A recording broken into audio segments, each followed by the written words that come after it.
बिस्मिल्लाहिर्रहमानिर्रहीम, अस्सलाम वालेकुम, good evening and welcome to Zindagi. ज़िंदगी के एक और खूबसूरत से एपिसोड में आपको हम खुशामदीद कहते हैं और उम्मीद है कि आपकी ज़िंदगी बड़ी खूबसूरत गुजर रही होगी। मेरा नाम रिदा इमरान है और हर ट्यूसडे को आपसे मुलाकात होती है 6:30 से लेकर जनाब 7:30 बजे तक। एग्जैक्ट 6:30 हम आपके सामने मौजूद हैं इस खूबसूरत से ज़िंदगी भरे सेट में, जिसमें रंग हैं, जिसमें फूल हैं, जिसमें खुशियाँ हैं, जिसमें मैं हूँ और आप सब हैं। तो जनाब, ज़िंदगी में हम आपसे बात करते हैं कुछ ऐसी उलझनों के हवाले से, कुछ ऐसी बातों के हवाले से जो कि हम इग्नोर करते हैं। ज़हनी परेशानियाँ, ज़हनी उलझनें। देखिए, मैं कितनी स्माइल के साथ आपसे बात कर रही हूँ, वो इसलिए कि this is part of life.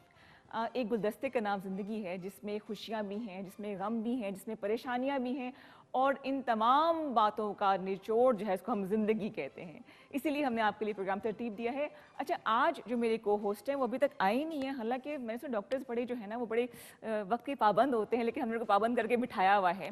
जो मेरे को होस्ट हैं, शाहिद खान यूसुफजई उनका नाम है, और जनाब साइकेट्रिस्ट हैं और काम कर रहे हैं इसी हवाले से। 32 साल उन्होंने यूके में गुजारे और अब वापस आए। तो पहला सवाल उनसे मैंने यही करना है कि सर आप वापस क्यों आए। तो वेलकम करते हैं इस प्रोग्राम के को होस्ट नए हेयर स्टाइल के साथ डॉक्टर शाहिद खान यूसुफजई साहब।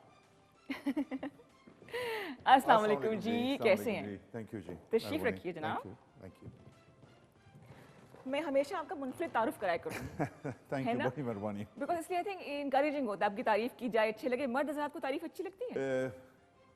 मेरे ख्याल में तारीफ हर एक को अच्छी लगती है, हाँ, लेकिन मैं तारीफ के सिलसिले में न्यूट्रल हूँ जी। नहीं जनाब, कैसा गुजरा आपका एक हफ्ते बाद मुलाकात हो रही है आपसे। नशेब व फराज जिंदगी के जी। शेर याद आ रहा है आपको? हाँ जी, कभी खुशी कभी गम, कभी खुशी कभी गम, जिंदगी का सफर बिल्कुल चलता रहता है जी। मुझे लगता है कि डॉक्टर साहब आपको जो है ना मौसीकी का भी शौक है और शायरी का भी शौक है। थोड़ा सा शौक था, अभी हाँ। तो मतलब अभी फिर वो कहते हैं ना, फिर शादी हो गई। कम हो गया। नहीं, शादी के साथ थोड़ा अच्छा हो गया मेरा। जबरदस्त, उन्होंने ब्रश अप किया। अच्छा। लेकिन इतनी मसरूफियत होती है सारा दिन, और यही होता है कि आदमी को ज़िंदगी में चीज़ों को बैलेंस करके चलना चाहिए। बिल्कुल बिल्कुल। थोड़ी सी तरतीब होनी चाहिए। हाँ। टाइम मैनेजमेंट बहुत ज़रूरी है। बहुत ज़रूरी है। और उसके साथ अगर टाइम मैनेजमेंट के साथ अगर आपका एटीट्यूड, आपका रवैया भी पॉजिटिव हो, तो सोने पे सुहागा होता है जी। क्या बात है, बिल्कुल। You are motivational speaker as well. अच्छा, डॉक्टर साहब की खास बात यह है कि वो अपने शोबे के वाले से बहुत सीरियस है और इस्लामाबाद में उन्होंने एक हॉस्पिटल बनाया है। तफसीलात में डॉक्टर साहब से जानना चाहूँगी, कुछ बताइए इस हवाले से। मैं 1988 में चला गया था स्कॉटलैंड। वहाँ से फिर आयरलैंड गया, आयरलैंड में ट्रेनिंग वगैरह की, फिर इंग्लैंड आ गया। फिर उसके बाद अभी बहुत साल गुजारे इंग्लैंड में, तो एक किस्म की होम सिकनेस फीलिंग हो गई थी कि मैं अपने वतन जाना चाहिए, और जो चीज़ हमने सीखी है यहाँ पे इंग्लैंड में, वो थोड़ी सी अपने वतन को भी हम वापस करें। तो मेरे ख्याल में प्रोग्राम बनता है, लेकिन ये दोनों का फैसला होता है, मियाँ बीवी दोनों का फैसला होता है। तो मेरी वाइफ ने मुझे बहुत सपोर्ट किया, और उन्होंने कहा कि चलते हैं और पाकिस्तान चलते हैं, और पाकिस्तान में आप कुछ करें और वहाँ पे देखें लोगों की कुछ थोड़ी सी हेल्प हो जाए। और पाकिस्तान हमारा मुल्क है जी, हमारा घर है, हमारा देश है, हमारा घर है, हमारी जान, हमारी आन, हमारी शान। तो पाकिस्तान में अभी आए हुए हैं जी, अभी तकरीबन 2-3 साल हुए। अभी भी मैं आता जाता रहता हूँ, इंग्लैंड में काम करता हूँ। हॉस्पिटल कहाँ पे है? मैंने बड़ी तारीफ सुनी है उसके हवाले से। हॉस्पिटल जी एक छोटा सा हॉस्पिटल खोला है, Islamabad psychiatric clinic and rehabilitation centre. जी। ये पार्क रोड पे है, चक शहजाद के पास जी। सही सही। तो वहाँ पे बेसिकली हम हर किस्म की साइकेट्रिक इलनेसेस को ट्रीट करते हैं, और इंक्लूडिंग पाकिस्तान में जो ड्रग्स की जो वबा बहुत ज़्यादा फैली हुई है आजकल, तो उसमें एक रिहेबिलिटेशन सेंटर भी है। वहाँ पे ड्रग्स के मतलब सिर्फ इलाज नहीं होता, बल्कि उसके बाद उनको ज़िंदगी की तरफ पेशेंट को वापस लाया जाता है, रिहेबिलिटेशन होती है। हाँ जी, ज़बरदस्त। उसमें यही है कि आपको रिहेबिलिटेशन ये होती है कि आपको ना सिर्फ अपने लिए कारामद इंसान बनाया जाए, बल्कि अपनी फैमिली के लिए, अपनी माशरे के लिए, सोसाइटी के लिए, वतन के लिए भी आपको वापस उस हालत में ले जाए, ताकि आप कुछ रिटर्न कर सकें, अपनी फैमिली के लिए कुछ कर सकें। तो हमारी नीयत यही है, बाकी अल्लाह कामयाब डेफिनेटली करेंगे जी, बिल्कुल बिल्कुल। अच्छा जनाब, आज का जो हमारा टॉपिक है वो बड़ा इंटरेस्टिंग कह सकते हैं, अलार्मिंग कह सकते हैं, बिकॉज एज अ मदर मेरे लिए बड़ा जो है ना ये खौफनाक सूरत हाल है नौजवान नस्ल में नशे का रुझान। और ये चीज़ें पहले ढकी छुपी थी, लेकिन अब वो इतनी बढ़ चुकी हैं कि खुल के सामने आ रही है। और अच्छी बात ये है कि खुल के बात की जा रही है इस प्लेटफॉर्म पे, जहाँ अपनी आप जहनी परेशानियाँ डिस्कस करेंगे, उलझने बताएंगे। डॉक्टर साहब मौजूद हैं आपको गाइड करने के लिए, फ़र्स्ट एड गाइड करने के लिए। वहाँ पे अगर आपको किसी ऐसे बच्चे से इसका रब्ता है, फैमिली में है, या आप जानते हैं, तो आपने ज़रूर जिक्र करना है, बिकॉज आज हमने बहुत सेंसिटिव इशू डिस्कस करना है। डॉक्टर साहब पहले ये बताइए कि साइकोलॉजिस्ट और साइकेट्रिस्ट में क्या फ़र्क होता है? थोड़ा सा कंफ्यूजिंग है मेरे लिए भी। हाँ जी, पाकिस्तान में लोगों को इतना इल्म नहीं है, लेकिन साइकेट्रिस्ट जो होता है वो मेडिकल डॉक्टर होता है। अच्छा, ठीक, उसके बाद उसकी ट्रेनिंग होती है और वो साइकेट्रिस्ट बनता है। उसमें साइकोलॉजी की ट्रेनिंग भी होती है और साइकेट्रिस्ट ही दवाइयाँ लिखता है। सही। पाकिस्तान में बदकिस्मती से यहाँ पे जितने रिहेबिलिटेशन सेंटर हैं वहाँ पे साइकोलॉजिस्ट जो हैं वो भी दवाइयाँ लिख रहे हैं, जो कि गलत बात है। अच्छा, सही। हुकूमत ने भी इस सिलसिले में हमारे अभी डिपार्टमेंट ऑफ हेल्थ में जो उन्होंने काफ़ी उसका उन्होंने कोशिश कर रहे हैं कि ऐसी चीज़ों को पाबंदी लगाई जाए, क्योंकि एक साइकोलॉजिस्ट जो मेडिकली ट्रेन नहीं होता वो दवाई नहीं लिख सकता। ठीक है, ठीक तो है। साइकोलॉजिस्ट जो है वो अपना एफए के बाद बीए में साइकोलॉजी करता है, फिर एमए साइकोलॉजी करता है और साइकोलॉजिस्ट बन जाता है। साइकियाट्रिस्ट के लिए एमबीबीएस करना ज़रूरी है, उसके बाद उसकी प्रॉपर ट्रेनिंग होती है। पाकिस्तान में भी हमारे माशाल्लाह अभी बहुत अच्छे एफसीपीएस साइकियाट्रिस्ट मौजूद हैं, तो वो उनकी भी ट्रेनिंग होती है। तकरीबन 7 से लेकर 9, 10, 11 साल तक लग जाते हैं। इंग्लैंड में ज़्यादा अगर वहाँ पे अगर आप डुअल ट्रेनिंग करते हैं तो वहाँ पे 14-15 साल भी लग सकते हैं अगर आप 2 शोबों में। साइकियाट्री के वैसे लोग तो साइकियाट्री को एक ही समझते हैं, लेकिन साइकियाट्री के भी 9 शोबे हैं। इसके 9 शोबे हैं। 9 शोबे हैं। बच्चों का अलहदा है, बुज़ुर्गों का अलहदा है, यंग लोगों का अलहदा है, फिर ख़वातीन के लिए अलहदा। ख़वातीन के लिए अलहदा नहीं, लेकिन ख़वातीन का जो पेरीनेटल साइकियाट्री है जिसमें प्रेगनेंसी के रिलेटेड जो इलनेसेस हैं उसके लिए अलहदा साइकियाट्री है, बिल्कुल सही। लिएजन साइकियाट्री है, फोरेंसिक साइकियाट्री है, drug and alcohol addiction psychiatry है। सही। उसके बाद क्या कहते हैं अपनी जो मतलब बहुत जो वास्ट जो कुछ लोग जो हैं लड़कियां होती हैं वो खाना पीना कम करती हैं, एनोरेक्सिया वगैरह, उसके लिए अलहदा साइकियाट्री है। तो इस तरह 9 ब्रांचेस हैं टोटल। राइट। अच्छा, तो आपका क्या टर्नओवर रहा जो आपके पास पेशेंट आते हैं हॉस्पिटल में आपके, क्योंकि आप उनको काउंसलिंग भी करते हैं। नॉर्मली लोग उनको पसंद इतना नहीं करते। फर्ज करिए कोई अल्कोहलिक आपके पास आता है, उस आदत से बचना चाहता है, तो ये वो बंदा होगा जिसको सोसाइटी ने या फैमिली ने लुक डाउन पहले किया गया होगा कि भाई रिजेक्टेड है, ये सही नहीं है। तो आप उसको किस तरह ये एहसास दिलाते हैं कि तुम एक्सेप्टेबल हो अभी भी माशरे में? देखें, हर एक आदमी, हर एक इंसान जो होता है उसकी इज़्ज़त नफ्स होती है। बेशक, बिल्कुल। अगर आप इज़्ज़त नफ्स के किसी को मजरूह करें तो फिर भी कुछ भी करने को तैयार हो जाता है। तो आपको you have to respect people, आप लोगों की इज़्ज़त करें, उनके साथ इज़्ज़त से बात करें, उनके साथ एहतराम से बात करें। और उनको जो नशे में होता है तो नशे की उसकी लत पड़ जाती है गलत सोहबत में या वैसे एक्सपेरिमेंटेशन के लिए, या कोई अंडरलाइंग साइकेट्रिक मॉर्बिडिटी, कोई साइकेट्रिक इलनेस होती है, उसको छुपाने के लिए लोग नशे शुरू कर देते हैं। और उसमें ये होता है कि उनकी पहले हम ड्रग ट्रीटमेंट करते हैं, तकरीबन 3 हफ्ते तक उनको मेडिकेशन पे रखते हैं, उसको आहिस्ता आहिस्ता करके कम करते हैं। ठीक। तो उसके बाद उसके साथ शुरू हो जाती है उसकी काउंसलिंग शुरू होती है। तकरीबन पहले तो पेशेंट की काउंसलिंग होती है, फिर उसकी फैमिली के साथ हम बैठते हैं। बिल्कुल सही, उनको भी ज़रूरत होती है फैमिली का काउंसलिंग की। बहुत ज़रूरी है। फैमिली के साथ क्योंकि वो एक कोलेटरल हिस्ट्री में लेनी होती है, एक उनसे पूछना होता है कि वहाँ पे क्या हो रहा है, घर में क्या हो रहा है। तो घर वालों को भी बताते हैं कि इसको बुरा ना समझें, इसको सपोर्ट करें। बहुत ज़रूरी है वो। ज़रूरी है ना? घर वालों की काउंसलिंग, घर वालों को बताना उनका एटीट्यूड कैसा होना चाहिए, क्योंकि अगर उनका एटीट्यूड ठीक होता है बच्चे के साथ तो बच्चा बाहर नहीं जाएगा, बच्चा घर में रहेगा। और उसको बच्चे को अगर तकलीफ होगी तो अपने फैमिली वालों को बताएगा। अगर फैमिली वाले उसकी बात ही नहीं सुनेंगे, उसे कोसते रहेंगे, उसे बातें सुनाते रहेंगे, तो वो फिर बच्चा बाहर ही खुश रहता है। तो ये एक प्रोसेस होता है, एक प्रोसीजर होता है। हर एक नशे की डिफरेंट किस्म की ट्रीटमेंट होती है।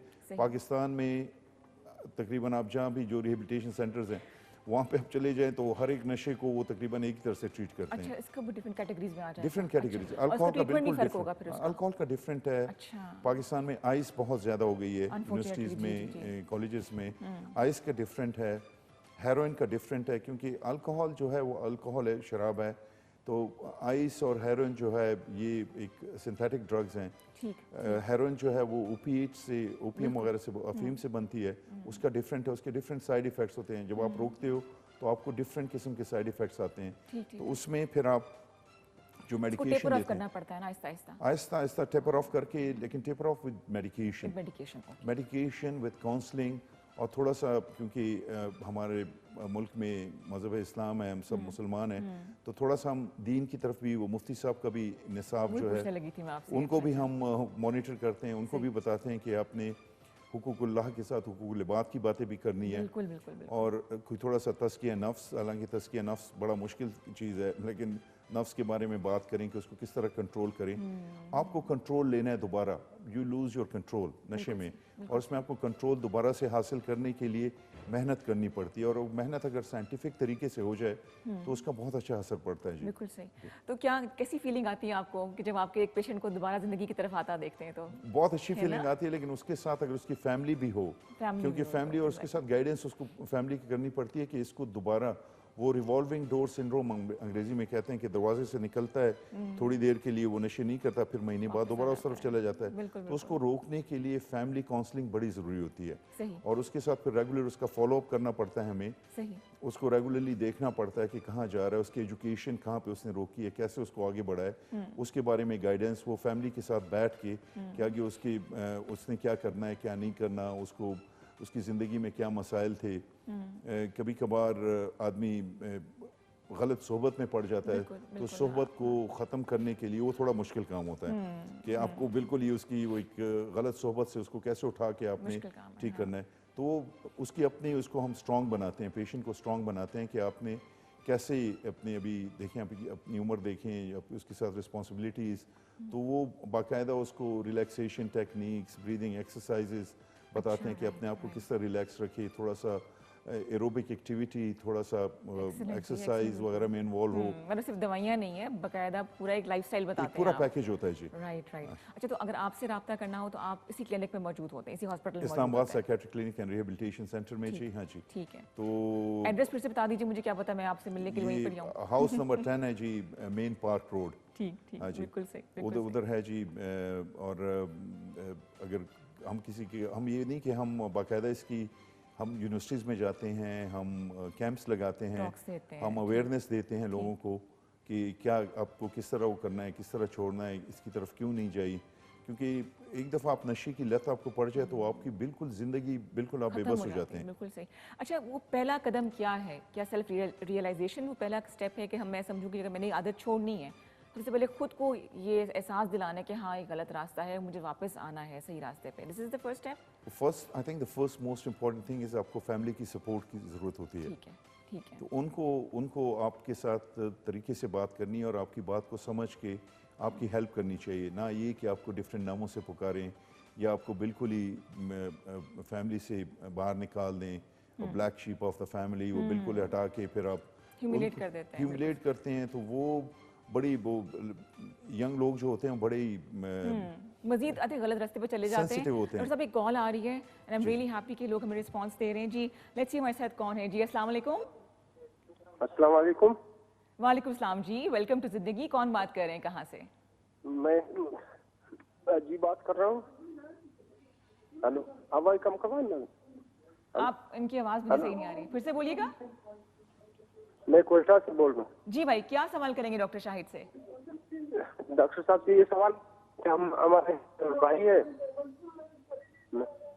हेलो, हाँ जी बोलिए जी, आपकी आवाज़ आ रही है, कट कट के आ रही है, लेकिन हम पूरे हमतन गोश हैं जी। मेरे ख्याल से डिस्कनेक्ट हो गई है।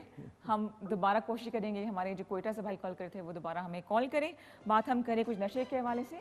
और डॉक्टर साहब, किस एज के लोग, ज़्यादातर बच्चों में है या बच्चियों में, क्योंकि हम यंग यूथ की हम बात करें, यंग बच्चों की बात करें, नशे की आदत के क्या ब्रैकेट आता है एज का? I think in Pakistan I was very surprised कि this is very common in young people.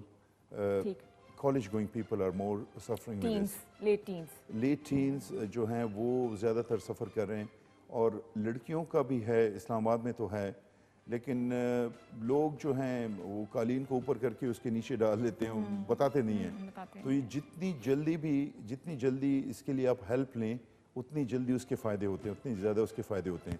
अगर आप उसको डिले करेंगे तो फिर वो नशे की आदत इस तरह पड़ जाती है कि फिर आदमी उसे मुश्किल से निकलता है। कोई भी बीमारी हो, लेकिन निकल सकता है ना। हाँ, this is like any other illness. कोई भी बीमारी हो जिसका आप जितनी जल्दी इलाज करते हैं उतनी जल्दी उसका आफाक आपको होगा। अगर बीमारी को आप इलाज उसका नहीं करोगे तो फिर जड़ें पकड़ लेती है ना जी। वो फिर उसके बाद जो आप नशे करते हैं तो उसमें ये होता है कि आपको उसकी नशे की 3 चीज़ें हैं जी। आपकी एक हेल्थ पे है, जनरल हेल्थ पे, आपका जो दिल है, आपका जो फेफड़े हैं, आपके जो मैदा है, आपकी जो किडनीज हैं, सारे इंपॉर्टेंट ऑर्गन्स, जितने भी ऑर्गन्स हैं, जितने सिस्टम है आपकी बॉडी में, वो इफेक्ट होते हैं। ये तो उसका फिजिकल इफेक्ट है। दूसरा इसका साइकोलॉजिकल इफेक्ट है कि आपको डिप्रेशन करती है, आपको एंग्जाइटी करती है, और जब बहुत बहुत ज़्यादा नशे करते हैं तो पैरानोया, सस्पिशियसनेस, डिल्यूजन, हेलुसिनेशन, जिसमें आदमी वसवसे, वहम, और फिर आदमी मनफी ख्यालात, गुस्सा, चिड़चिड़ापन, नींद ना आना, फिर आदमी नशे करता है तो सो सकता है। और उसके साथ एक और चीज़ है जो एक मैं बात ख़त्म करूँगा, एक उसमें सोशल साइड इफ़ेक्ट, बिल्कुल बिल्कुल, आपकी आप पढ़ नहीं सकते, पैसे आप लगाते हैं, घर वालों की ज़िंदगी आपने ख़राब की होती है, अपनी ज़िंदगी तो आपकी ख़राब है, घर वाले भी आपके पीछे भाग रहे होते हैं, तो सोशल सीक्वली इसका बहुत बड़ा है। लोग हकायत की नज़र से देखते हैं। जनाब एक और कॉल है, लेट्स सी हमारे साथ कौन है जी। अस्सलाम वालेकुम। अस्सलाम वालेकुम। वेलकम टू जिंदगी जी, कौन बात कर रहे हैं, कहाँ से? जलाल बोल रहा हूँ, मैं डॉक्टर साहब से बात कर रहा हूँ। जी डॉक्टर साहब, आपकी बात जवाद भाई अस्सलाम वालेकुम जी। वालेकुम सलाम। अस्सलाम वालेकुम। वालेकुम सलाम जवाद भाई। डॉक्टर साहब को खैर दे पख्तो के खबर है को पख्तो प्रोग्राम खुदा उर्दू में अच्छा, कोशिश करें जवाद भाई, हमारी कौमी जुबान है। 4-5 साल से साइकाट्रिस्ट पेशेंट हूँ, यहाँ डॉक्टर अल्ताफ से भी इलाज कर रहा हूँ, लेकिन वो अभी उम्र भी तकरीबन 55 है, तो कहीं भी वो दवाई वगैरह में जब छोड़ जाता हूँ फिर मजा जिंदगी से तंग, वो इधर उधर किस्म किस्म की मसले होते हैं। अगर मैं आ जाऊँ वहाँ पे, आप मुझे एडमिट कर लोगे या क्या तरीका कार होगा? जवाद भाई, मैं पूरा सवाल समझ नहीं, मुझे खुद समझ नहीं आ रही है, इनकी बात इतनी क्लियर नहीं है। आप दोहरा सकते हैं सवाल अपना जवाद भाई? जवाद भाई हाँ, मैं ये कहना चाहता हूँ कि मैं साइकाट्रिस्ट पेशेंट हूँ, 4-5 साल से दवाई खा रहा हूँ ना। जवाद भाई फिर आप आ जाएं, हमारा नंबर आएगा अभी उस पे आ रहा है, आप इसी नंबर पे मुझे कॉल कर लें दिन को, या मेरे हॉस्पिटल में आप आ जाएं, आपके साथ बात हो सकती है। नहीं आप आ सकते तो टेलीफोन पे बात कर लें। नहीं, मैं उधर ही आ जाऊंगा इंशाल्लाह। नंबर मैंने आपका नंबर, आपका मोबाइल का नंबर मैंने फिट किया है जी, तो आप आ जाएं जवाद भाई। हम जो हमसे मतलब ये तो एक रिफा का काम भी मैं करता हूँ, मैं ये नहीं है कि मैं इसमें कोई, अगर मैं आपकी मदद कर सकूं आपकी जिस तरह भी, तो उसमें हम आपकी इंशाल्लाह जो भी मदद होगी। बस आपका जो ख्यालात है पाकिस्तान के लिए, इस पे मैं बहुत फख्र करता हूँ। पाकिस्तान बहुत अच्छे डॉक्टर नजर आते हैं मुझे जी। इंशाल्लाह मुलाकात होगी जी। बहुत शुक्रिया जी। जी जनाब, हमें कॉल की जवाद भाई ने क्वेटा से हमें कॉल कीजिए। We taking a short commercial break, एक ब्रेक ले रहे हैं। आप जल्दी से जाइए, चाय शाय बना लें, वापस आइए और देखिए ज़िंदगी। हमारे साथ कॉल करने की नंबर है हमारा 0518094521। Let's take a small commercial break.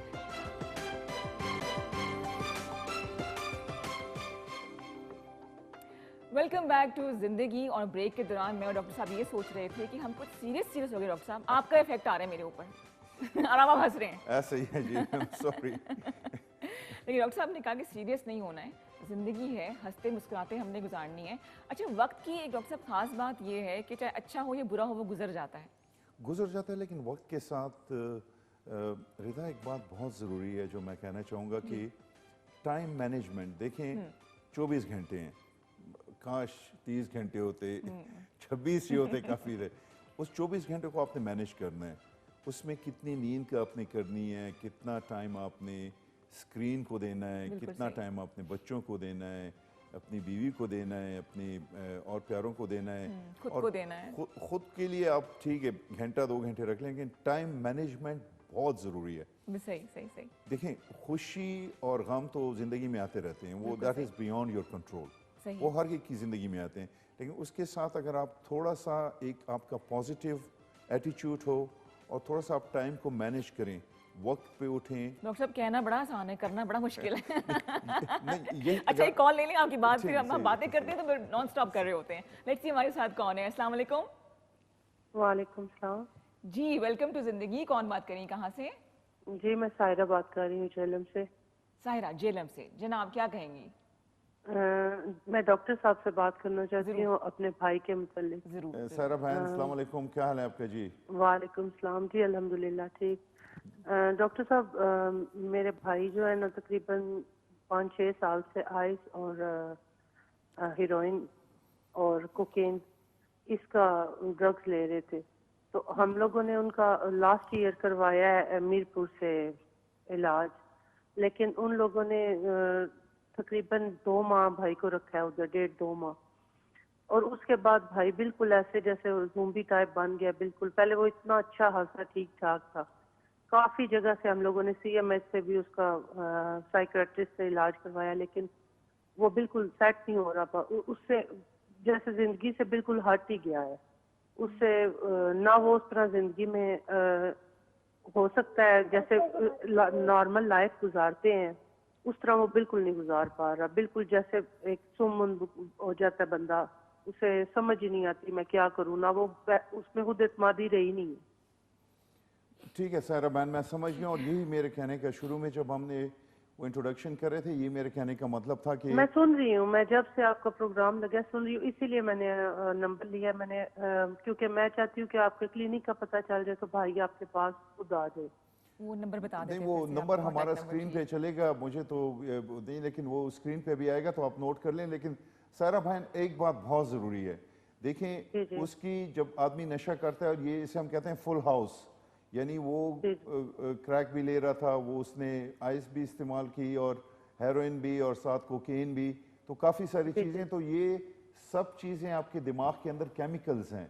तो वो केमिकल्स, ये होता बिल्कुल है कि केमिकल्स एक दफ़ा उसकी कंपोजिशन बदल जाए तो केमिकल्स को हम ठीक कर सकते हैं, लेकिन कभी कभी इस तरह होता है कि उसके साथ अंडरलाइंग, उसके साथ कोई साइकेट्रिक मसला होता है। तो यही फ़र्क होता है एक अच्छे रिहैब सेंटर में और नॉर्मल रिहैब सेंटर में, कि वहाँ पे साइकेट्रिस्ट होता है और उसे कभी कभी ये होता है कि मूड उसका, हम कहते हैं बाइपोलर, या ऊपर नीचे हो मूड जाता जाता है, बिल्कुल। या उसको हम वहाँ पे असेसमेंट उसकी कर लेते हैं कि इसको अगर और ज़रूरत है किसी साइकेट्रिक मेडिकेशन की, जो उसको पूरी ज़िंदगी नहीं खानी पड़ती, उसको फिर वो उस पर हम डाल के उसको तकरीबन 6 महीने साल में वो आहिस्ता आहिस्ता वो घर चला जाता है, वो मेडिकेशन खाता है। लेकिन उसके लिए देखिए, हमारे प्रोग्राम का नाम ज़िंदगी है, और ज़िंदगी में ये ज़रूरी है कि आप, अगर वो आपका वो स्पार्क, आप में वो जो काम की लगन, वो एक जुस्तजू, एक जो आप में वो जो एक शोला भड़क रहा होता है आदमी में कि मैंने ये करना है, अगर वो एक वो दफ़ा रहना बुझ चाहिए जाए तो बिल्कुल। हमने दोबारा उसको इग्नाइट करना होता है, दोबारा उसे हमने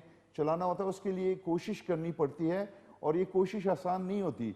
और इसके लिए बिल्कुल पाकिस्तान में मुझे यही एक तकलीफ हो रही है कि हुकूमत से भी मेरी ये इल्तिजा है कि जितने ये सेंटर्स हैं वहाँ पे अगर साइकेट्रिस्ट की निगरानी इलाज हो, साइकोलॉजिस्ट तो बहुत अच्छे होते हैं, वो तो काउंसलिंग कर लेते नहीं हैं। हुआ इसका इलाज। ये हम लोगों ने मीरपुर से करवाया था, पैसे भी उन्होंने ठीक ठाक लिए थे, लेकिन वहाँ पे कोई अच्छा साइकेट्रिस्ट नहीं था। हमें बहुत तसल्ली दी गई थी कि यहाँ पे बिल्कुल ठीक हो जाएगा। चलिए, आपका अब एक तो और रब्ता डॉक्टर उन्होंने साहब से हो गया है, इंशाल्लाह ताला आपको वो सही सारा गाइड बहन, कर रहे हमसे हैं जी। रब्ता करें इंशाल्लाह। और नंबर सर आपके आ रहे हैं हाँ स्क्रीन जी, पे। फिर हमें बताइएगा जब आप आएँ कि आप ज़िंदगी के थ्रू आई हैं, आपसे बात हुई है, तो आपके साथ फिर लंबी बात करेंगे। पहले फ़ोन पे बात कर लें आने से पहले, और इंशाल्लाह जो हमसे बन पड़ेगा हम करेंगे जी और इंशाल्लाह। हम डॉक्टर शाहिद के क्लिनिक के नंबर, जो हॉस्पिटल के नंबर है, वो स्क्रीन पे आप सब देख रहे हैं, इन पे आप रब्ता कर सकते हैं, प्रोग्राम का रेफरेंस दीजिए। और वो तमाम लोग जिनके फैमिली में ये प्रॉब्लम है, किसी बच्चे को है या किसी भी फ़र्द को है, वो खुद अपने आप को जो है ना मोटिवेटेड रखें। इंशाल्लाह ताला ऐसा कोई मसला नहीं है जिसका जो है ना वो हल जो है वो ना हो। डॉक्टर साहब, एक मसले का हल नहीं है हमारी ख़वातीन के पास। कहीं जाना हो तो पहनने के लिए कपड़े नहीं मिलते, लेकिन अलमारी में कपड़े रखने की जगह नहीं होती। क्या इसका कोई हल है?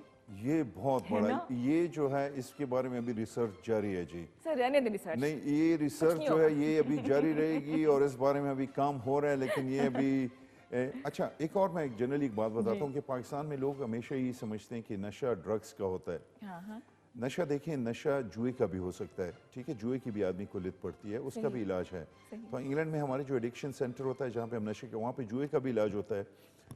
बाज़ लोगों को, बाज़ बच्चों को फिल्में देखने की ये कंप्यूटर पे या इस पे ये वो लत पड़ जाती है जी, उसका भी इलाज मौजूद है। और जहाँ तक आपने ख्वातीन के कपड़ों की बात की है जी, इस बारे में बेबस अभी नजर आ रहे अभी हैं तक मुझे आप, रिसर्च बिल्कुल। जारी है जी, इस बारे में हम बेबस हैं कि ये कैसे इसको करेंगे, इसके बारे में थोड़ा अभी सोचना पड़ेगा ही। अभी ना करें, बस खत्म करें रिसर्च को, इस पे कुछ हो ही नहीं सकता। अच्छा मुझे ये बताइए, आपके घर में जब आपकी मिसेज नाराज होती हैं तो आप क्या उन्हें कोई शॉपिंग कराते हैं? आप उन्हें किस तरह तारीफ करते हैं? कोई गाना गाते हैं, कोई शेर पढ़ते हैं, किस तरह उनको मनाते हैं? जी, ख़वातीन घर में वो तभी नाराज़ होती हैं जब सारा दिन वो काम करती हैं, बच्चों को देखती हैं। तो अगर आप उन्हें तसल्ली तशफ़ी के 2 अल्फाज बोल दें, हाँ, वेरी नाइस। तो वो सबसे अच्छी चीज़ है। आप उनको, ठीक है, बाहर वो चाहती हैं कि आप उनको थोड़ा टाइम दें, बिल्कुल सही। बेसिकली। ठीक है, टाइम किस तरह दे सकते हैं? आप उनको ड्राइव पे ले जा सकते हैं, आप उनके साथ बैठ के बात कर सकते मूवी हैं। देख सकते हैं। मूवीज एक उम्र आती है, फिर आदमी को बच्चे मूवीज नहीं देखने देते, वो अपनी कार्टून लगा लेते हैं हर एक टेलीविजन सेट पे। लेकिन आप अगर टाइम दे पूरा, और यही बाज़ मर्दों का शिकवा होता है कि बीवियाँ उनकी फ़ोन पे बात करती हैं, वो अपने जो फ्रेंड्स हैं उनके साथ ज़्यादा बात करती हैं, तो कभी कभी मर्द को भी ज़रूरत होती है कि उनके साथ बैठ के कुछ शेयर किया जाए। आपस में जब हम मिल बैठ के बात करते हैं, हंस के बात करने में, बहुत फर्क और थोड़ा सा उससे आदमी को वो एहसास होता है कि मेरा एक कंपेनियन, मेरा एक दोस्त मौजूद है जिसके साथ मैं बात कर सकती हूँ, फिर आपको बाहर की दोस्तियों की ज़रूरत नहीं पड़ती। बिल्कुल सही। मैंने एक कॉल मिलानी थी अपने हस्बैंड को कि सुन रहे हैं डॉक्टर साहब क्या कह रहे हैं, लेकिन अल्लाह करे प्रोग्राम वो देख रहे हो। Right now we have a caller with us, देखते हैं हमारे साथ कौन है जी। अस्सलाम वालेकुम। वालेकुम अस्सलाम, मैं हिना बात कर रही हूँ रावलपिंडी से। हिना कैसी हैं आप? खुश हैं, हैप्पी हैं? अल्हम्दुलिल्लाह अल्हम्दुलिल्लाह, मैं बहुत खुश हूँ। जबरदस्त। और आपका प्रोग्राम देख के मजीद खुश हो रही हूँ कि बहुत ही अच्छा टॉपिक आपने आज रखा है। बहुत ही अवेयरनेस मिल रही है हम सब लोगों को। डॉक्टर साहब से मेरा एक सवाल था। जरूर जी हिना जी। सर, अब ऐसा कुछ बताएं हमें कि जो एक दफा डिप्रेशन का शिकार हो गया, या जो बंदा एक दफा कोई जिंदगी से मायूस है, या कोई प्रॉब्लमेटिक है, मतलब उसका दिमाग काम उस तरह से नहीं कर रहा, कोई ऐसी डाइट बताएं हमें जो हम हाउस वाइफ जो हैं घर में रह के हम कुछ ऐसा खाना खिलाएं अपने बच्चों को, या जो पढ़ाई की वजह से स्ट्रेस्ड हैं, या जैसा मेरा एक बेटा है वो ऑटिज्म है, उसको माइल्ड ऑटिज्म है। कुछ ऐसी खुराक हमें बताएं कि जो ब्रेन बूस्टिंग कर सके बच्चों में, इस तरह के बच्चों में। कोई डाइट के हवाले से प्लीज मुझे आपसे टिप्स चाहिए। डाइट कहिए जी, कि डाइट के लिए डाइट तो ज़रूरी नहीं है, उसके साथ फिजिकल एक्सरसाइज, एरोबिक एक्टिविटी जिसमें आपका दिल ज़ोर शोर से धड़के, वो ज़रूरी है। वो आपने घंटा डेढ़ वो बच्चे को करवानी होती है, बच्चे को मसरूफ़ रखना होता है। ऑटिज़म के बच्चे का ये होता है कि वो अपने गैजेट्स के साथ खेलता रहता है, अपने गैजेट्स के साथ बिजी होता है, तो उसमें बच्चे को थोड़ा टाइम देना ज़रूरी होता है बच्चे को। और ऑटिज़म के बच्चों का पाकिस्तान में स्कूलिंग का भी मसला है, क्योंकि स्कूलिंग में भी बहुत ज़्यादा पाकिस्तान में मसले मसाइल है। ऑटिज़म की डिफरेंट कैटेगरीज हैं, माइल्ड ऑटिज़म होता है, कोई मॉडरेट होता है, कोई सीवियर ऑटिज़म होता है। फिर ऑटिज़म के साथ ये होता है कि किसी को कोई सेंसरी इश्यूज़ हैं, बिहेवियर प्रॉब्लम्स हैं, कोई एपिलेप्सी वगैरह है। तो लेट्स से आप माइल्ड ऑटिज़म की बात हो रही है, तो माइल्ड ऑटिज़म में यही है कि बाहर तो बहुत सारे लोग कहते हैं कि आप सीलिक फ्री डाइट खाएं, या आप ये आपके वो जो आपको इस किस्म की डाइट देते हैं कि आपके खून से वो कुछ कहते हैं टॉक्सिन्स हम निकाल रहे हैं। डाइट का ये इफेक्टिव होती है, मुझे सॉरी टू कट यू, ये इफेक्टिव होती है जो ग्लूटेन फ्री और कैसीन फ्री डाइट होती है? द ग्लूटेन फ्री डाइट का there is a lot about that in the press, लेकिन अमेरिका में भी इसे, अमेरिका इंग्लैंड में तो नहीं है, लेकिन अमेरिका में जहाँ पे थोड़ी ज़्यादा आज़ादी है वहाँ पे ये गिमिक्स हैं जी। ऑटिज़म का ये है कि ऑटिज़म के लिए ABIS है, जो थेरेपीज़ हैं वो अगर ऑटिज़म की आप थेरेपी करना चाहें तो ऑटिज़म के लिए स्पीच थेरेपी, बिहेवियर थेरेपी, और उसको फिर घर में साथ लेके आप होमवर्क लेके जाएं। और बच्चा चूंकि वो नहीं करता तो आपको उसके साथ ज़्यादा मेहनत करनी पड़ती है। एक्सक्यूज मी, उस दूसरी ब्रेन के लिए कोई चीज है। मेरे बेटे को लर्निंग डिफिकल्टीज है, बेसिकली लिखना उसके लिए प्रॉब्लम है। समझ जाता है वो, लिखना उसके लिए मसला है, वो अपने आप को एक्सप्रेस नहीं कर पाता अपने आप को, उसके पास यही मसला है जी। एज आपके बेटे की कितनी है? 5 साल है। 5 साल। ये 5 साल का है, तो फिर तो आपके पास ये कि अगर ABS का कोई अच्छे थेरेपिस्ट यहाँ पे कोई रावलपिंडी में है, नहीं तो मुझसे रब्ता कीजिए, मेरा नंबर आ रहा है, मैं आपको गाइड कर दूंगा। क्योंकि ऑटिज़म के साथ मेरा एक स्पेशल रिलेशनशिप है। ऑटिज़म में मैंने थोड़ा सा खुद भी मुझे इंटरेस्ट है। मैं एडल्ट ऑटिज़म को, हालांकि मैं एडल्ट ऑटिज़म के साथ ज़्यादा डील करता हूँ, लेकिन बच्चों का ऑटिज़म भी मुझे अपना पर्सनल उसमें वो इंटरेस्ट है कि उसमें आपको मैं बिल्कुल गाइड कर दूंगा। इससे मैं मुझे फ़ोन कीजिएगा, मैं आपको टेलीफोन पे सब बता दूंगा। इसमें इंपॉर्टेंट बात यह कि डाइट के हवाले से यू कैन, फ़िश जो है, fish is very good. Fish oil Autism जो के लिए है बता रहे हैं आप? पाकिस्तान जी ऑटिज्म के लिए बता रहे हैं आप ये डाइट वगैरह? जनरली Generally, जो भी अच्छा, ठीक। साइकेट्रिक जो होता है ऑटिज्म के लिए सच कोई स्पेसिफिक डाइट नहीं है, लेकिन उसमें यह है कि आप बच्चे को उसको बिहेवियर थेरेपी उसके लिए बहुत ज़रूरी होती है कि आप और उसको जितना आप गैजेट से दूर रखें, अगर गैजेट्स उसे देती भी हैं तो उसको दिन में उसका जो टाइम होता है उसको स्कूल टाइम, और ऑटिज्म के बच्चे जो इंग्लैंड में होते हैं हमारे, तो वो तो 5 साल की उम्र में उनकी वो थेरेपी शुरू हो जाती है और फिर वो ज़्यादा स्कूल में ज़्यादा तो वो आगे मतलब वो कोई डिग्रियाँ वगैरह नहीं कर सकते, लेकिन वो अपना ख्याल अगर रखे, अपने लिए उसे इंडिपेंडेंस अपना उसे बनाए, तो उसके लिए उसके बच्चे की ट्रेनिंग हो सकती है। और इस सिलसिले में हमारे पास यहाँ पे इस्लामाबाद में थेरेपिस्ट मौजूद हैं। मेरी एक दूसरी जगह जहाँ मैं काम करता हूँ वो यहाँ पे मैक्स हेल्थ में काम करता था, वहाँ पे मेरे पास थेरेपिस्ट हैं जो बिहेवियर थेरेपिस्ट हैं, स्पीच थेरेपिस्ट हैं, और इस्लामाबाद में और भी ऐसी जगह हैं माशाल्लाह अभी, लेकिन जो मेन स्ट्रीम स्कूलिंग है पाकिस्तान में उसमें दैट इज ज़रूरत है। लैकिंग, बिल्कुल, दैट इज बिल्कुल। लैकिंग। स्पेशल सिलेबस होता है, स्पेशल टीचर्स होते हैं इनके लिए, उनको स्पेशल सिखाने के टीचर्स लिए। बहुत कम है पाकिस्तान में जी, क्वालिफाइड बहुत कम है इसके क्वालिफाइड लिए। बहुत कम मुझे ये लगता है कि जो बच्चियाँ कुछ नहीं कर पाती उनको कहते हैं जिसकी स्कूल में प्राइवेट स्कूल में एज ए टीचर अपॉइंट करवा दिया जाता है, उनके पास ये क्वालिफिकेशन नहीं होती है। और मैंने देखा है जब मेरे बच्चे छोटे थे तो मेरी लड़ाई इसी बात पे होती थी जी, बीए पास हैं, कोई ट्रेनिंग नहीं है उनको। हालांकि से छोटे बच्चों को संभालना इट्स वेरी डिफिकल्ट। मैं तो कॉलेज के वक्त तक रोती रहती थी, मैंने नहीं जाना है आई हैड दिस फियर कि नहीं जाना है। अच्छा तब हमें आप कॉल करें, हमारा नंबर है 0518094521। इसके अलावा स्क्रीन पे आप देख रहे हैं कि डॉक्टर साहब के क्लिनिक का नंबर जो है वो आ रहा है। एक और कॉलर है जी। जी अस्सलाम वालेकुम। अस्सलाम वालेकुम जी। वालेकुम सलाम जी, वेलकम टू जिंदगी। कैसे हैं आप, खैरियत से हैं? कौन बात कर रहे हैं? अल्हम्दुलिल्लाह अल्हम्दुलिल्लाह जी, मोहम्मद नईम बोल रहा हूँ जी खुशाब से। जनाब नईम साहब क्या कहेंगे? जी तकरीबन 50 साल मेरी उम्र है और 20 साल से ना डिप्रेशन की दवाई खा रहा हूँ ना जी।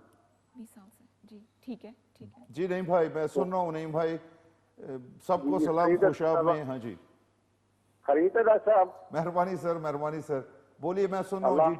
20 साल से आप अल्लाह जी अल्लाह आपको तरक्की दे। जी तो डॉक्टर साहब डिप्रेशन की दवाई खा रहा हूँ रात को नींद के लिए और गुस्सा न चढ़ने की सुबह खा रहा हूँ जी। रिपीट कीजिएगा क्या खाने डिप्रेशन के लिए? डिप्रेशन के लिए रात को नींद की दवाई खाता हूँ ना, 1.5 गोली है एक जी। अच्छा 1.5 गोली। तो ट्राजिलाम उसका नाम है। अच्छा जी। तो बिस्टिलो है, सुबह को खा रहा हूँ बिस्टिलो। अच्छा जी, मैं आपको समझ आ रहा है? नहीं आप दोहरा सकते हैं भाई फिर से जो आपने नाम लिया है अभी? नहीं भाई, थोड़ा रिपीट कीजिएगा प्लीज। बिस्टिलो है जी गोली, बिस्टिलो। अच्छा अच्छा तो ट्राजिलाम है, ट्राजिलाम ठीक, 50 mg है, रात को खाता हूँ ना जी। अच्छा जी।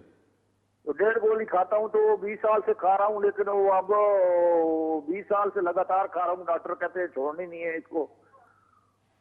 नहीं ऐसा नहीं होता नहीं भाई, मैं पूरी तरह समझ नहीं पाया क्योंकि पाकिस्तान में दवाइयों के नाम, जो दवाइयों का फार्माकोलॉजिकल नेम होता है, जो कंपनी बनाती है उसका अपना कोई व्हाट्सएप नंबर दे देना जिधर मैं कल बात कर लूँ और आपको दवाई वगैरह सेंड कर दूंगा। जी तो फिर नहीं मुझे साहब, आप स्क्रीन पर नजर आ रहे हैं इनके नंबर, जितने भी नंबर साहब स्क्रीन पर देखिए वो नंबर इनके आ रहे हैं, इन पे आप राब्ता कर सकते हैं डॉक्टर साहब से। आई थिंक ड्रॉप हो गया। अच्छा, मैं नईम भाई को वैसे मैं स्क्रीन पे अगर वो सुन रहे होंगे तो इससे होता है नईम भाई कि आपको जो अगर डिप्रेशन की दवाई हम देते हैं तो उससे पहले आपके कुछ टेस्ट करने पड़ते हैं, जिसमें थायराइड फंक्शन टेस्ट सबसे इम्पोर्टेंट है। थायराइड और डिप्रेशन का चोली दामन का साथ है जी। तो थायराइड टेस्ट करना पड़ता है। आजकल विटामिन डी पाकिस्तान में भी बहुत लोगों में कमी है, तो ये कुछ ब्लड टेस्ट कराने होते हैं। अगर ये इनको ठीक किया जाए तो आपका डिप्रेशन खुद ब खुद ठीक हो जाता है। दूसरी बात ये कि कोई भी ये गलत परसेप्शन है कि आपको गोलियां पूरी ज़िंदगी के लिए खानी है।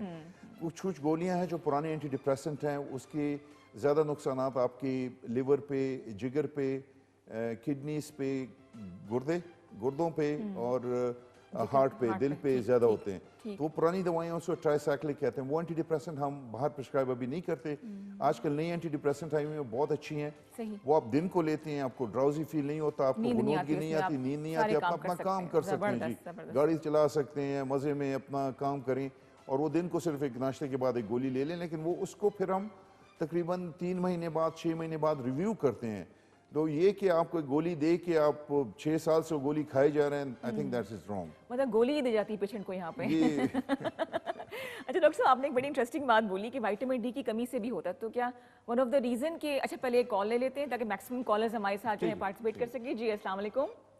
वालेकुम सलाम वेलकम टू जिंदगी जी, कौन बात कर रहे हैं, कहाँ से? जी, मैं इस्लामाबाद से बोल रहा हूँ। मेरा नाम है आफ्ताब इसरार।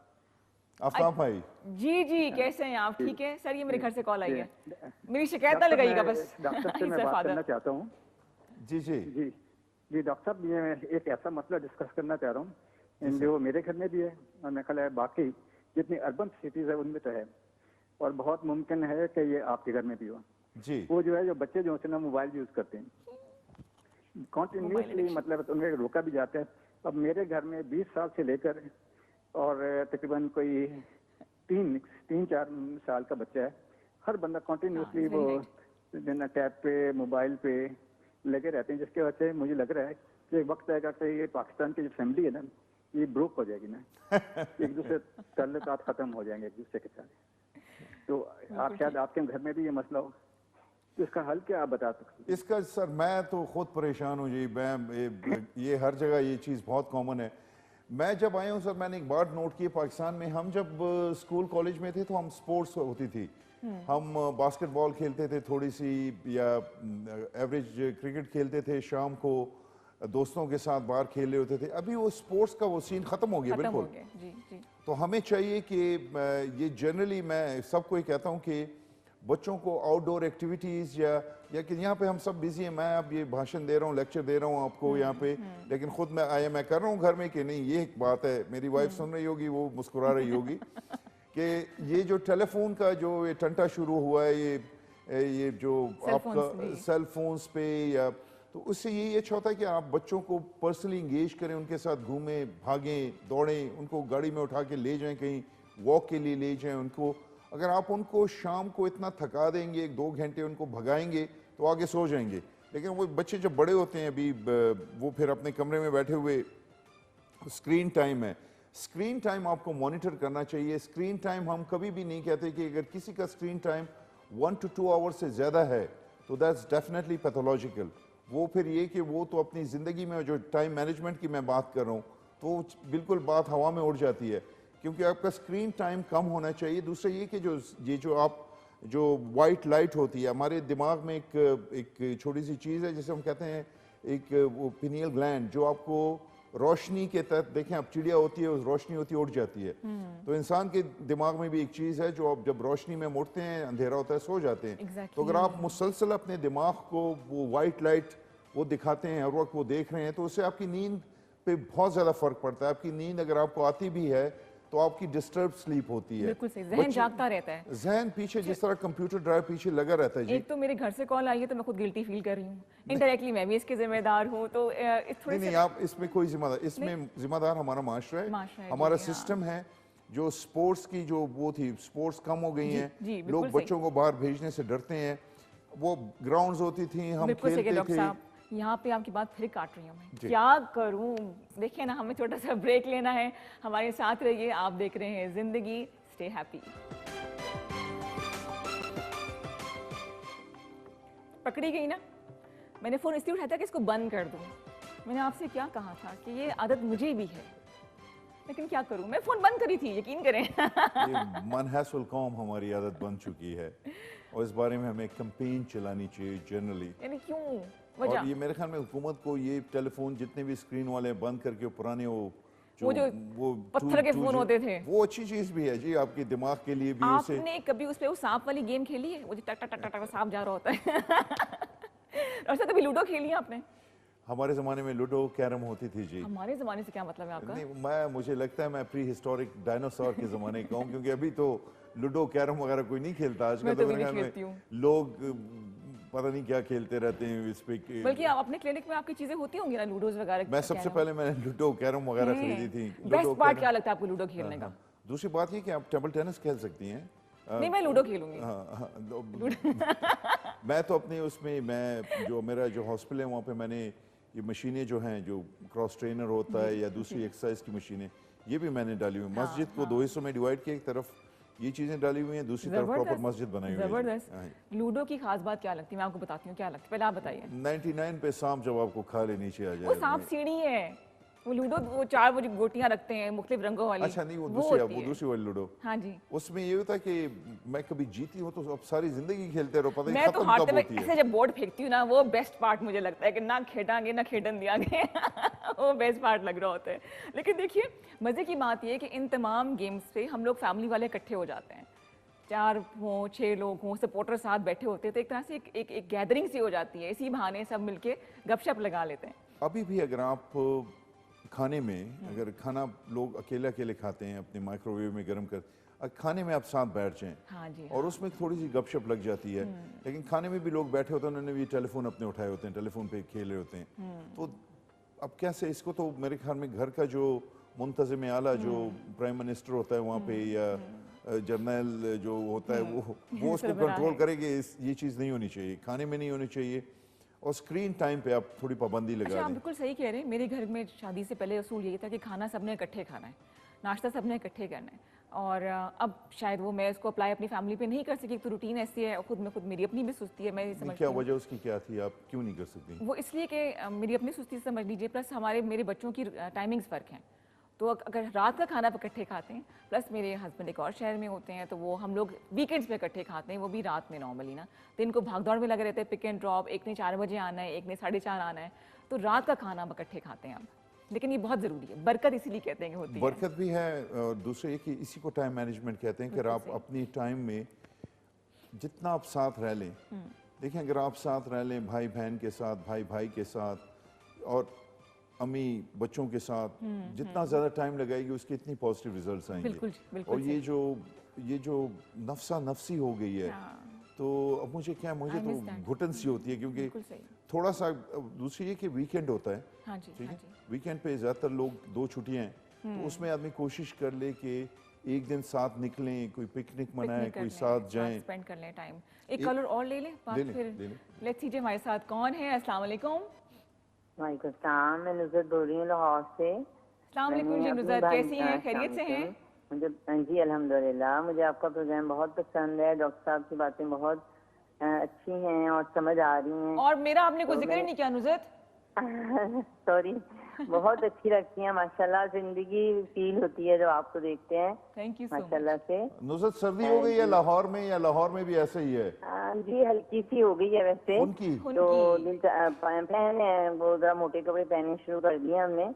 मजे मूंगफलियां चलगोजे का मौसम आ गया है। मूंगफलियां चलगोजे और मछली का मछली का और लाहौर के तो खाने माशाल्लाह। हाँ। लाहौर तो लाहौर है ना जी, बिल्कुल। लाहौर जिस तरह अभी लाहौर से के प्रोग्राम करेंगे फूड स्ट्रीट के साथ। वो जबरदस्त, लाहौर इज प्रॉब्ली या जी खुशी वाला शहर है। खुशी वाला शहर। नुज़रत क्या कहेंगी आप डॉक्टर साहब से? जी जी, मैंने अपनी भांजी के बारे में पूछना है डॉक्टर साहब से जी कि वो BS ऑनर्स कर रही है, तो कभी ऐसे होता है कि वो रात को ना, ये कुछ अरसे से हुआ है कि वो रात को सोते हुए चीखने लगती है, उठ जाती है, लेकिन वो ऐसे देखती है और फिर सो जाती है थोड़ी देर में ना, कभी कभार ऐसे होता है, जब लगता है कि शायद थकी हुई है, तो शायद उस वजह से क्या वजह होती है डॉक्टर साहब से मैंने पूछना था। कि नींद में उठ नींद जाती हैं, चीखती है, कुछ देखती है और फिर दोबारा सो जाती है, यही कहा नुज़रत आपने?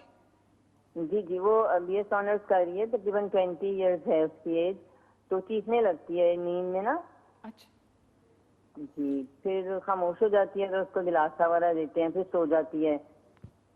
अच्छा ये एक इसने इस तरह होता है कि कभी कभी नींद में आदमी उठ के चलता भी है, नींद में आदमी बोलता भी है, और फिर उसको सुबह याद भी नहीं होता, तो उसमें ये होता है कि वो अपने बेड से उठ के चलती है फिरती है, थोड़ा सा डेंजरस होता है, तो उनको थोड़ा सा साइकेट्रिस्ट को, माहिर नफ्सियात किसी को दिखा दें वहाँ पे लाहौर में, हमें रब्ता कर लें। यहाँ पे लाहौर में डॉक्टर नासिर साहब हैं, अल्लामा इकबाल में प्रोफेसर हैं साइकेट्री के, वो बहुत अच्छे हैं। उसमें ये होता है कि उनकी थोड़ी एक और चीज़ होती है जिसे हम कहते हैं EEG स्टडीज़, वो थोड़ा सा स्लीप उसमें देख लेते हैं कि उसकी स्लीप के साइकिल में कोई मसला है कोई, तो वो उनको दवाइयाँ दे के उनको कंट्रोल किया जा सकता है जी।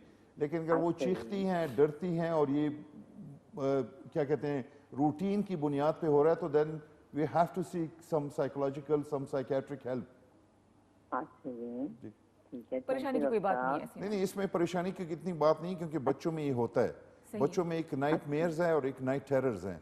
नाइट मेयर आपको याद होता है, वो भयानक ख्वाब जो आपको उठते हैं तो आपको याद होता है, उसकी एक फीलिंग्स ही रहती है। उसकी फीलिंग। और एक जो नाइट टेरर है जिसमें आप उठते हैं और आपको कुछ याद नहीं होता और आप आपकी सांस बिल्कुल वो नाइट टेरर। तो दीज आर नॉर्मल थिंग्स। इसको हर चीज़ को अगर आप साइकेट्री के लिबादे में ओढ़ें तो बच्चों के साथ ये बहुत होता है। उनको देखना पड़ता है कि उनका दिन कैसे गुजर रहा है, वो जहाँ स्कूल जाती हैं वो स्कूल में खुश हैं नहीं हैं, घर में उनका माहौल कैसा है, उनकी डाइट कैसी है, उनकी स्लीप हाइजीन कैसी है।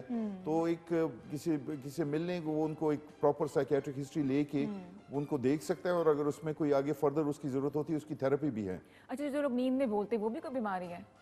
कोई बीमारी कोई नहीं होती नींद में, ड्रामे होते हैं। नहीं नहीं, ड्रामे शामे भी नहीं, लेकिन हर एक चीज़ को देखें। अगर हम अपने बिहेवियर पे हर जगह पे फाटक लगा लें कि कौन सा ये ठीक बिहेवियर है, कोई गलत बिहेवियर है, तो वो फिर बड़ा मुश्किल होता है ज़िंदगी। अच्छा। ज़िंदगी नाम है नशेब व फराज का, ज़िंदगी नाम है खुशी और गम का, ज़िंदगी इम्तिजाज है इन्हीं चीज़ों का।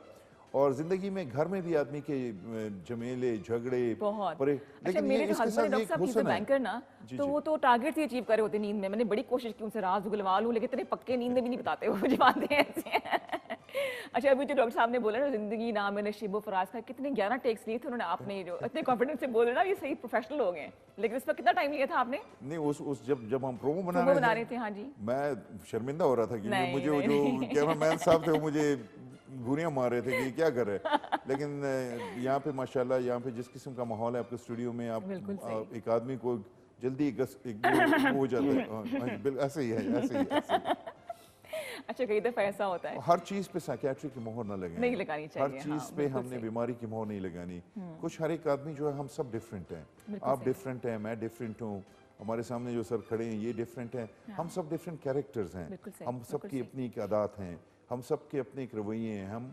हम एक जहाँ पे हमारे ये पौधा लगा हुआ है उसकी आबियारी जिस तरह हुई है, जिस तरह पौधा आगे बढ़ा है, ये हर एक आदमी का डिफरेंट एक्सपीरियंसेस होते हैं। वो आदमी की बुनियाद बनाते हैं, वो आदमी को एक डिफरेंट आपका एक मिजाज बना लेते हैं। अब किसी का मिजाज कड़वा, किसी का मिजाज मीठा, तो और यही जिंदगी का वो लोग जो डिफरेंसेस को मतलब एक दूसरे की जो फर्क होती है पर्सनालिटी, उनको चेंज करने की कोशिश करते हैं, वो गलत करते हैं ना। रिस्पेक्ट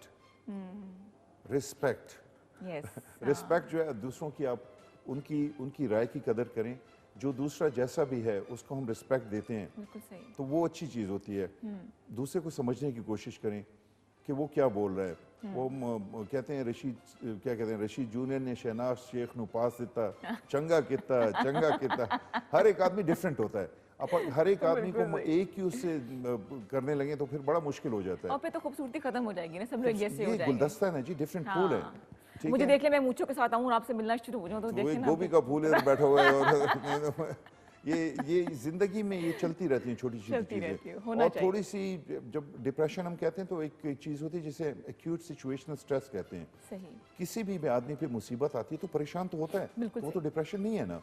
अगर आपके पास पैसों की कमी है, आपके घर में कोई बीमारी आई है, आपकी बच्चों को कुछ है, आपके इम्तिहान है, तो आदमी को थोड़ा डिप्रेस तो आदमी होता है। तो क्या उसका इलाज करेंगे? कोई इलाज नहीं करेंगे, हम उसको मैनेज करेंगे। बिल्कुल सही। ये डिप्रेशन वो चीज़ है जिसकी कोई वजह नहीं होती, बायोलॉजिकल डिप्रेशन। सही। और उसके सिम्टम्स हैं, वो कुछ अरसे तक रहते हैं, तो तभी उसको हम डिप्रेशन कहते हैं। वरना जिंदगी में चीज़ें जो हैं, छोटी मोटी चीज़ें चलती रहती हैं, और उनको हमें हंसी खुशी कबूल करना चाहिए। हाँ बिल्कुल, जिंदगी देखिए हमारे साथ, आपको बताने के साथ खुश रहना चाहिए।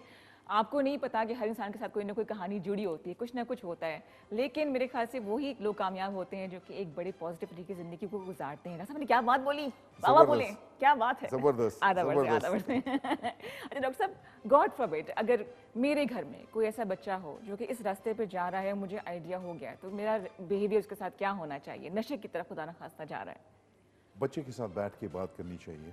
ठीक है, बच्चा गुस्से में आपके साथ बात नहीं कर रहा, आपने इतना ज़्यादा उसे पुश नहीं करना, आपने मौका महल की तलाश होती है।